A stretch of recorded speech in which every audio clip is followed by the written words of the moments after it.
Mira, Rosario es una ciudad que tiene como característica ser muchas veces como un termómetro bastante preciso, ¿sí? De la actividad económica en general. Esto es La Inquietud con Garrett Edwards. El lugar donde hay más preguntas que certezas.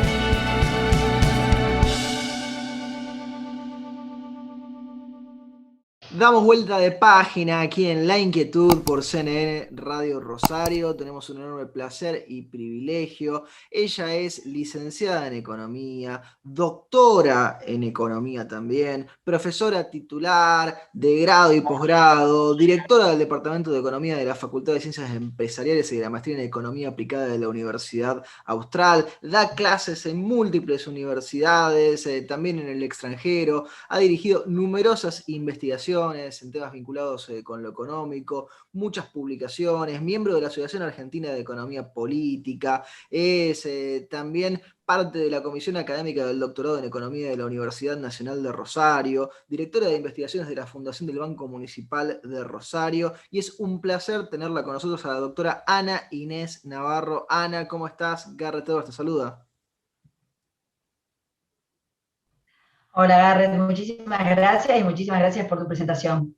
Faltaba menos, Ana, solamente estábamos repasando muy brevemente algunos de tus antecedentes principales. Estábamos charlando largo y tendido antes de que quedáramos en el aire, porque vos te dedicás no solo a la investigación, sino fuertemente a lo que es la educación. Y hablábamos de la educación en la pandemia, de la educación en la post-pandemia. Si bien uno no tiene la bola de cristal y es muy difícil saber qué es lo que vendrá exactamente, ¿cómo has ido transitando este año y medio ya de pandemia en lo que refiere a lo educativo y cómo te empezás a imaginar en algún momento, en el 2022 o en el 2023, cuando empecemos a dejar atrás la pandemia? Bueno, en lo personal ha sido una experiencia para la cual creo, como muchos, que no estábamos preparados porque, digamos, el kick-off de esta actividad fue abrupto. Cuando estábamos ya dando clases, un determinado día 20 de marzo nos dijeron, no se da más clase así.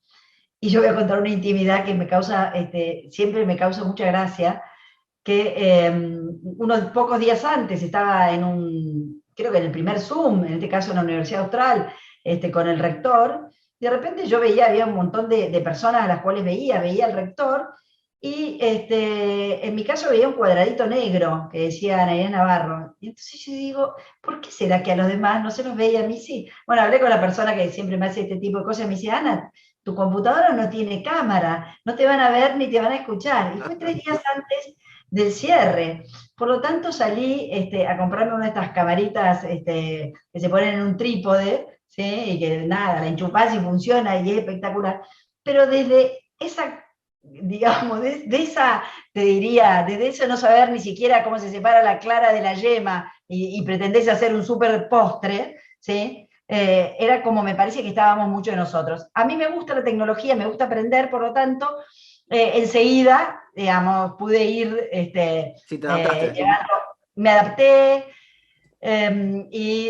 bueno, pude volcar el material que tenía en material que pudiera ser mostrable, en PDFs, bueno, mostrando partes del libro, etcétera, etcétera, de manera tal que fue una transición que además en ambas universidades, tanto la pública como la privada, con mucho, te diría, mayor poder de fuego en la universidad privada, hemos tenido mucho soporte, ¿sí? Mucho soporte, mucha capacitación. Nosotros hoy tomamos exámenes utilizando plataformas, tomamos exámenes que se autoevalúan, tomamos exámenes abiertos donde los alumnos pueden escribir, tomamos exámenes donde los alumnos pueden graficar y subir el PDF de lo que graficaron. Todo eso fue un aprendizaje de tecnología que fue mientras lo hacíamos, ¿sí? Después de esto vino la parte en que se pudo ir un poco a la universidad, y en el caso de las universidades privadas, que, digamos, abrieron a esto, por supuesto, adaptándose a todos los protocolos que se Sí, le sí, pedían. protocolo, barbijo, distanciamiento, todo lo que corresponde. Exactamente, y comenzamos con la experiencia de las clases híbridas, donde vos tenés un conjunto de personas sentadas en el aula, otro conjunto de personas que están en su casa y te ven por Zoom y pantalla, donde además de las personas sentadas, vos ves las personas que están por Zoom, y además tenés una serie de bueno, controles remotos que te acercan y te alejan las cámaras y demás. Bueno, Como un también fue estudio de tele. como un estudio de tele, pero manejado por el conductor del programa, ¿me entendés? Entonces, que al mismo tiempo tenés que ver quién participa, quién no, qué estás diciendo, no perderte lo que estás diciendo mientras estás tratando de hacer que esta cosa enfoque lo que vos querés que enfoque. Así que fue un gran desafío. Yo digo, a mí me gusta, siempre me han gustado los desafíos, no me gusta autoimponerme límites, y recurriendo a todas las ayudas que pudiera necesitar, creo que la verdad que lo estoy disfrutando y está saliendo muy bien, y que ahora que ya hay una vuelta muchísimo más fuerte a la presencialidad, se va viendo que es una presencialidad diferente a la anterior, porque por lo pronto aparece una modificación en la extensión del tiempo de clases. Viste que nosotros en Argentina siempre tuvimos materias que tenían mucha presencialidad en el dictado, otros modelos como el americano, las clases son de muchísima menor extensión, y después Sí, más el alumno, breves o de menos cantidad a lo mejor en el tiempo. pero el alumno tiene que hacer mucho trabajo previo y posterior. Bueno, en ese sentido nosotros hemos ido naturalmente virando hacia ese tipo de cuestiones, teniendo que el alumno teniendo trabajo en momentos asincrónicos, ¿sí? Bueno, algunos de esos trabajos se entregan y se corrigen, otros son para discutir en equipo, es decir que aún las nuevas clases presenciales, y aunque retomemos completamente las clases presenciales, no son las mismas clases presenciales que teníamos hasta el 20 de marzo de 2019, con seguridad. Ana, te llevo por otro tema, vos tenés muchos temas de expertise, pero sin duda alguna que seguís los números de la ciudad de Rosario desde cerca. Rosario, ¿cómo venía antes de la pandemia y cómo la ves después de la pandemia? A grandes rasgos, en lo que tiene que ver con sus finanzas, en lo que tiene que ver con dónde está parada. Mira, Rosario es una ciudad que tiene como característica eh, ser muchas veces como un termómetro bastante preciso, ¿sí? De la actividad económica en general. Yo creo que esto sucede y lo he visto en varias oportunidades. Ahora voy a mencionar una que es de cuando fue la crisis 2001-2002. Yo creo que tiene que ver eso con la conformación productiva de la ciudad. En ese sentido, todo lo que es el complejo agroindustrial en la ciudad, y todo lo que tracciona el complejo agroindustrial, desde el procesamiento, los puertos, la llegada de materia prima, la producción de biodiesel, de aceite, de todos productos exportables, los servicios financieros, de seguros, y todas las actividades de logística, por ejemplo, y de negociación y comercialización que se arman atrás de este conjunto de productos que explican 70% de las exportaciones de Argentina, ¿sí? Realmente me parece que Rosario tiene como esa capacidad de detectarte tempranamente o más tempranamente lo que está pasando. Y lo que decía 2001-2002, yo recuerdo en esa época la encuesta permanente de hogares todavía se realizaba, recién se cambia en 2003, 2 veces al año, lo que se denominaba las ondas del mes de mayo y octubre.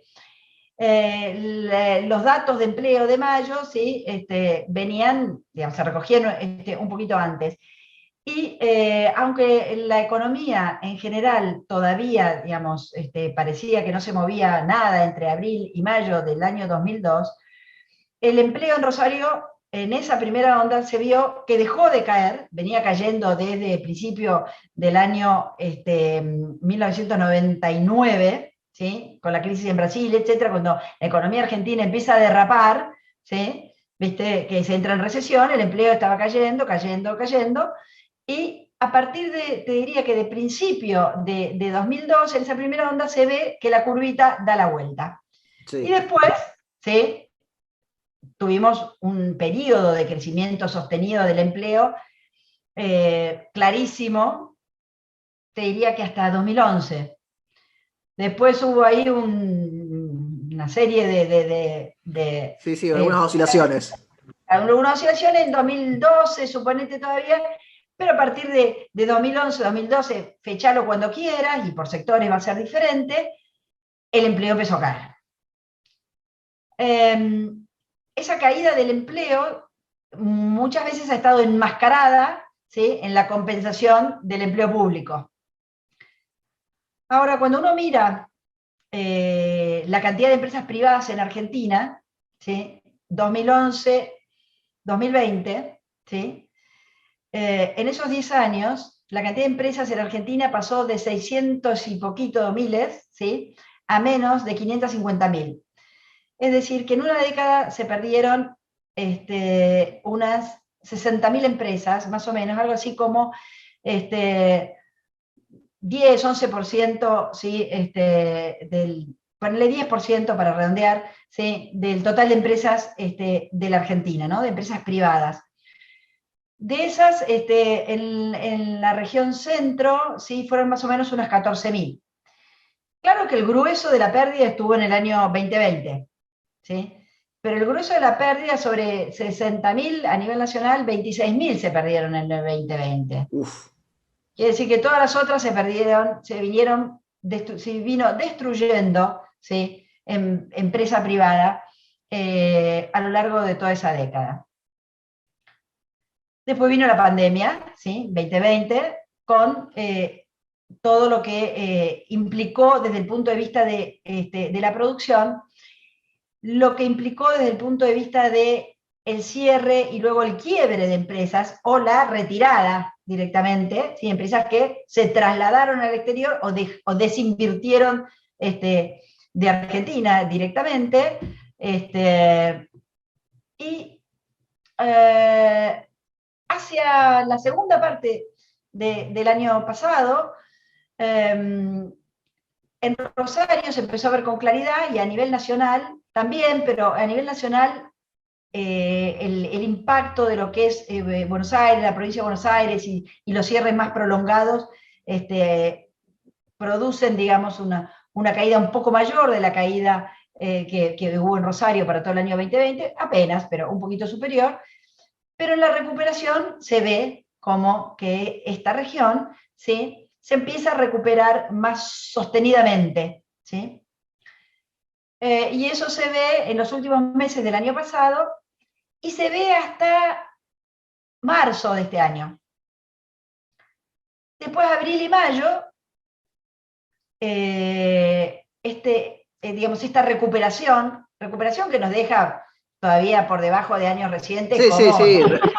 Una recuperación en base a las caídas que estábamos teniendo, pero que todavía no. Exactamente, una recuperación que nos deja por debajo del año 2017, es decir, una recuperación que en algunos sectores nos emparda con 2019, pre-cuarentena, pero ya estábamos con un problema económico enorme. Pero después ya, abril y mayo, vos recordarás que, sobre todo en mayo, pero ya desde fines de abril que empezaron con los horarios de los bares, etcétera, después en mayo vino ese cierre bastante fuerte de 10 días, después 2 fines de semana enteros que hubo un cierre muy fuerte, y la actividad económica cayó, ¿sí? O sea, en lo que es digamos, las variaciones mensuales, ¿sí? Mes contra mes, ya no mes contra año, no año contra año, que donde obviamente estamos por encima, ¿sí? Nosotros con datos de la municipalidad, nosotros en la fundación medimos la expansión en mayo en 18,9, ¿sí? Año contra año, pero había sido, bueno, y 21.8 en los primeros 5 meses del año. Por lo tanto, ya te da que mayo es un poco menos, ¿sí? Que lo que venía siendo, porque el acumulado es un poco más alto que lo Claro. que fue en mayo. Pero además, lo que nosotros venimos viendo en estas estadísticas que estamos siguiendo es la facturación, ¿no? No es valor agregado, es la facturación, ¿sí? Pero lo que estamos viendo es que en la tendencia de largo plazo, es decir, cuando tomamos estos valores de la facturación y los limpiamos de las cuestiones estacionales o de las cuestiones de la cuarentena, cierro, abro, que serían como los shocks, ¿sí? Entonces, cuando lo limpias de las cuestiones propias de cada mes y lo limpias de estos shocks, que es, se acentúa o se flexibiliza la cuarentena, te quedas con ese componente que le llamamos tendencia ciclo, técnicamente, y claramente lo que se ve es que después de haber crecido desde, te diría, desde junio, por ejemplo, sí, desde mediados del año pasado hacia fines del año pasado, ya a principios de este año se ve un estancamiento de ese crecimiento de largo plazo, ¿sí? Las variaciones interanuales son altas, pero cuando sacás el efecto de abro y cierro y el efecto de cada mes, te das cuenta que el proceso pareciera que se empezó a desinflar. Claro. Y en los últimos meses que tenemos medidos, ¿sí? Que son abril y mayo, no solamente el proceso fue convergiendo a desinflarse, ¿sí? A mesetarse, sino que ahora empieza a mostrar algunos números en rojo. Epa. Es decir, es como que la tendencia mes a mes va perdiendo, ya no es que pierde fuerza, es menor a la que era en los meses anteriores, ¿no? Preocupante. Esto no, claro, esto no es así para todos los sectores, ¿no? En el sector, por ejemplo, de servicios privados, la tendencia está completamente amesetada. En el sector de comercio se la ve que se empieza, digamos, a dar vuelta para abajo. La construcción todavía sigue, es decir, yo te diría que construcción y servicios privados, servicios neutra y construcción todavía con impulso. Sí, yo te digo ahí que tengo un edificio en construcción enfrente de mi departamento desde que arrancó la pandemia y puedo dar fe de que eso ha continuado. Claro, y la industria que tuvo una recuperación que la llevó a niveles más altos que los de la pandemia y más altos del año, de hace 2 o 3 años atrás, de 2017 y etcétera. Ahora es una de las que está explicando esta vuelta atrás. Vos sabés que la industria en la ciudad de Rosario tiene un peso aproximado de un 24%, más o menos, ¿sí? Comercio 42, 43, dentro de lo que es la facturación, ¿no? Ahora, desde el punto de vista del empleo es bastante distinto, ¿sí? Servicios es la que se lleva, digamos, la mayor parte de la generación de empleo. La industria en Rosario salió muy rápido de la crisis de la pandemia por un tema bastante interesante, pero que no sé cuán sostenible, que es que la extensísima cuarentena de la provincia de Buenos Aires impidió a muchas empresas industriales en Buenos Aires aprovisionar de partes, productos intermedios o productos terminados, ya sea al comercio u otras industrias. Y en ese sentido, la industria en Rosario, bueno, pudo concretar buenos negocios metiéndose en cadenas, ¿sí? De suministro en las cuales no estaba. Aprovecharon la oportunidad. Exactamente. Habrá que ver con el tiempo cuánto de eso se puede sostener en la medida que, bueno, ahora la apuertura productiva es muchísimo más pareja. Sí, ¿cuánto fue de oportunidad única de momento por la necesidad ajena y cuánto puede terminar siendo después algo sostenido en el tiempo?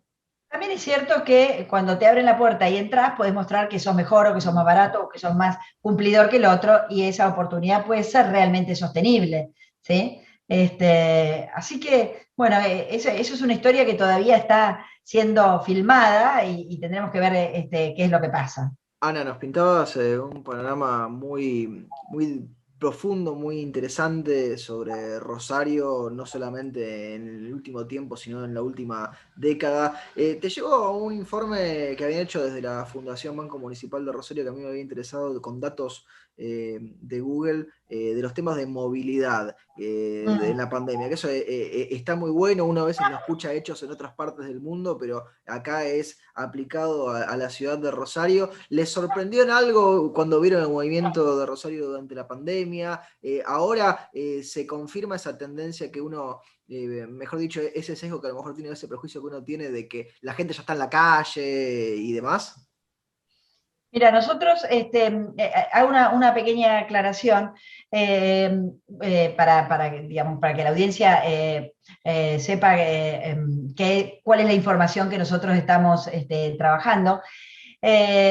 Google, y también lo hace Apple, ¿no?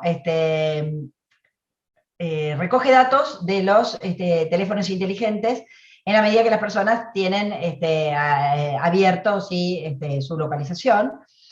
Por lo tanto, si bien es una muestra enorme, no es ni representativa en el sentido de que es una muestra que es representativa del universo, ni es el universo. Sin embargo, sirve muchísimo para ver la trayectoria de esto. ¿Sí? Todavía nosotros seguimos relevando datos a nivel provincial, porque datos a nivel específico de ciudades todavía Google no ha provisto. Y en el último informe que estamos ahora, ¿sí?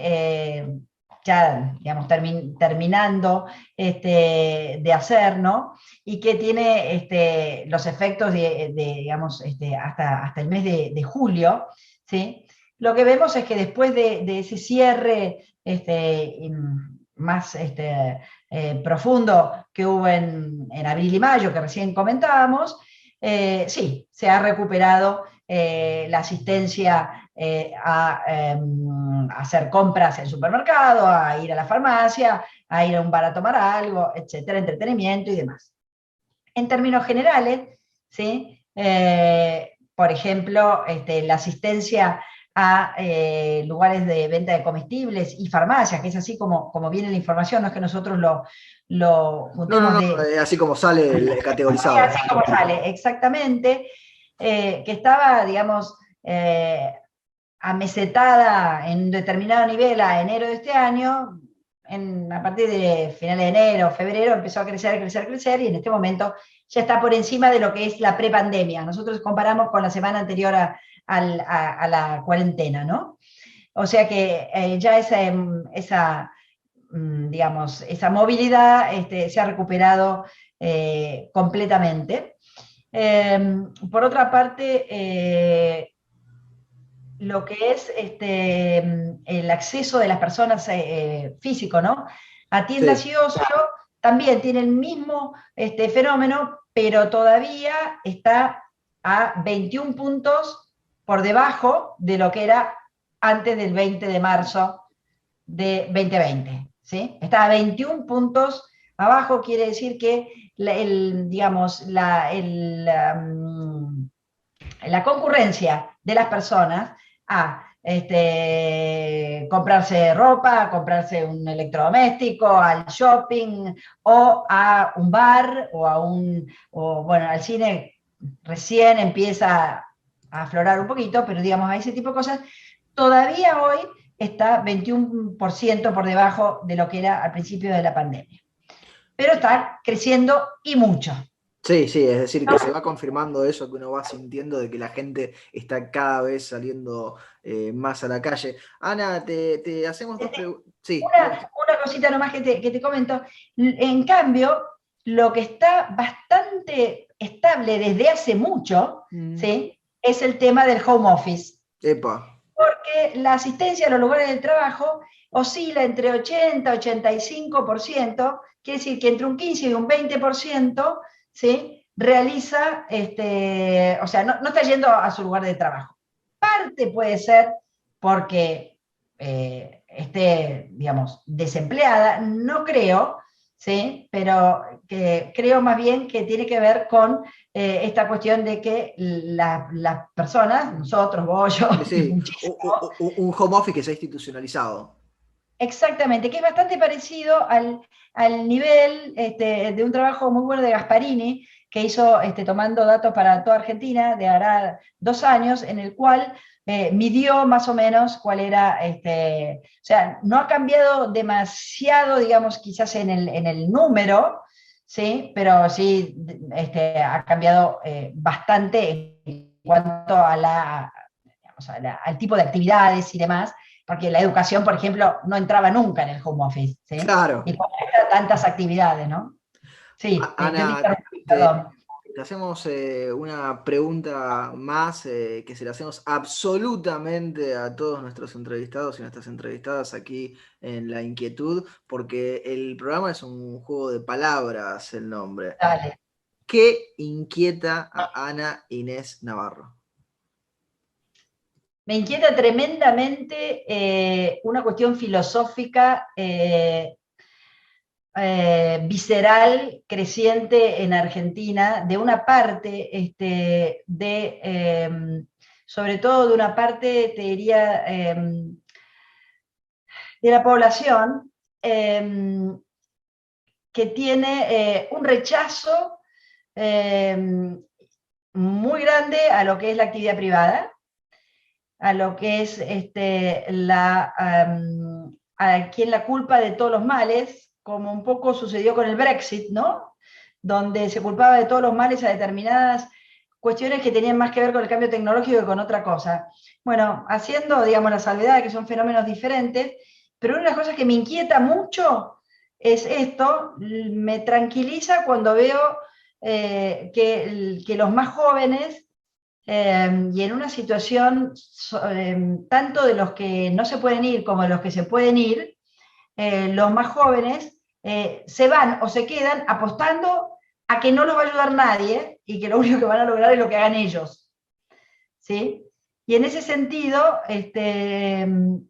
por un lado tengo la inquietud y por el otro lado tengo esa visión más positiva, ¿sí? De que, bueno, hay un conjunto importante de gente que empieza a entender, ¿sí? Que la mayor parte de la posibilidad de hacer algo con tu vida, ¿sí? Está en tus manos y en las decisiones que tomes, ya sea que tengas muy bajo nivel educativo o que tengas muy alto nivel educativo. Ana, has sido generosa, amable con tus tiempos, con tus reflexiones, siempre precisa con los números y con lo que nos decís. Te agradecemos muchísimo por este tiempo que te has tomado para nosotros y para con nuestra audiencia. Bueno, Garrett, la verdad que se me pasó volando. Muchísimas gracias. Y por supuesto, cuando quieras que charlemos de nuevo o necesites información, otra de las cosas que me gusta mucho hacer, además de la investigación y de la docencia, es esto, es contarle a la gente de una manera honesta cómo, digamos, cómo estoy viendo los procesos económicos, los problemas y las oportunidades. Así que muchísimas gracias. Ya charlaremos de nuevo, sin duda alguna, Ana. Te mandamos un fuerte abrazo. Y teníamos a la doctora Ana Inés Navarro aquí en La Inquietud por CNN Radio Rosario. Esto fue La Inquietud con Garrett Edwards. Síguenos en redes sociales y en www.edwards.com.ar.